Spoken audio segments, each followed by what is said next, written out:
Assalamu alaikum and welcome to Solutions Nerds. In this video we are going to learn how we can fix the microphone issue on Windows 10 or later version. So without wasting any time, let's get started. First of all, if you're new to our YouTube channel, then hit the subscribe button now for our future videos. Now let's back to the video.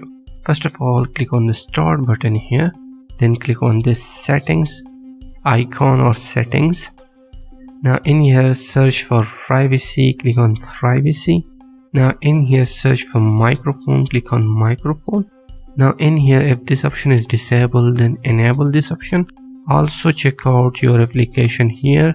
If your application is disabled here, you can't access the microphone.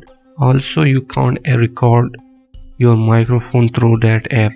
Also at the end of this tab you will see that every application which last access your microphone will show up here. I am currently using OBS, so it shows currently in use.